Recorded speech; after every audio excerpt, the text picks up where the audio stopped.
with the family as they gradually drifted home. It would mean a lot of cooking, but that would also help distract her today. When the heart hurt, surrounding yourself with family was the best way to make it through. Sometimes her family drove her crazy. Today they would be her refuge. The second youngest of 5, Gemma was the only daughter. Like 3 of her 4 siblings and her father, she was an NYPD officer, only Mateo had broken with family tradition and had joined the FDNY. First response was hardwired into them, even if they hadn't all followed Tony Capellos straight into the NYPD. Detective Gemma Capellos had been on the force for 14 years and was now one of the lead negotiators on the NYPD hostage negotiation team. Her early experience with hostage takers hadn't prescribed her career, but it had certainly contributed.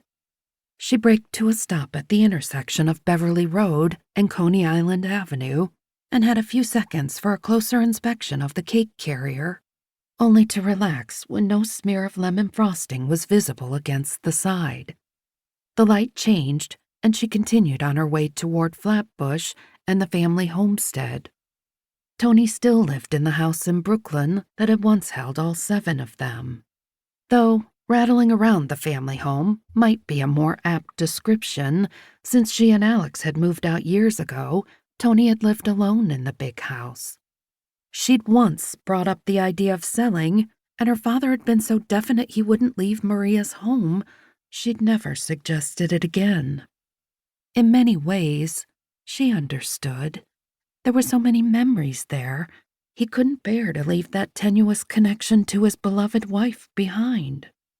And if Gemma was honest, she'd struggled with it too. At some point it would have to happen, but part of her was honestly relieved it was still some distance in the future. Maybe in 3 years, when her father took mandatory retirement, he'd consider it.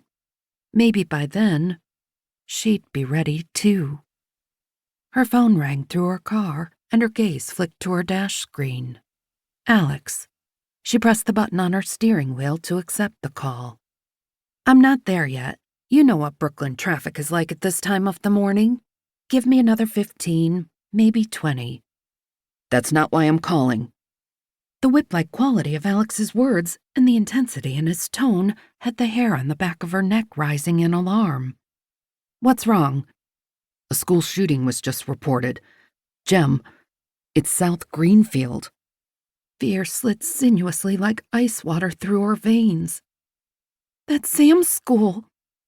"Yes." The oldest Capello sibling, Joe, had 2 boys, Sam and Gabriel. Gabe was still in middle school, but Sam was a freshman, only a few months into his high school experience, though this was not the experience anyone would have wished for. Jesu Cristo! Gemma's gaze found the street signs at the approaching intersection, and she calculated her position. "Do we know where he is? Has Joe talked to him?" "No, it just started. They don't know anything yet." She gauged the separation of traffic, signaled, and squeezed in between a delivery van and a sedan. The driver of the van audibly let her know in no uncertain terms what he thought of her driving. "I'm close." "That's why you're my first call." Alex knew her plans for the day, knew her timing, knew that while she was off duty, nothing would stop her getting there when family was involved. The badge in her bag was all she needed. She took a right onto Westminster. "Who reported it?" 911 is being flooded with calls from kids inside the school. Even if only a small percentage of students are allowed to have their handset with them during class, that's still a lot of active phones. She hit the gas and shot through the next intersection on the last fraction of a second of a yellow light. "Are they tracking social media?" "I don't know. They will if they're smart." Kids with phones will use every communication strategy they have to get the word out. And to share their experience. That too. "I'm 6 or 7 minutes out max. Leave Dad off your call list." "He's going to be furious to be kept in the dark." "Then tell him those were my instructions, and he can be furious at me."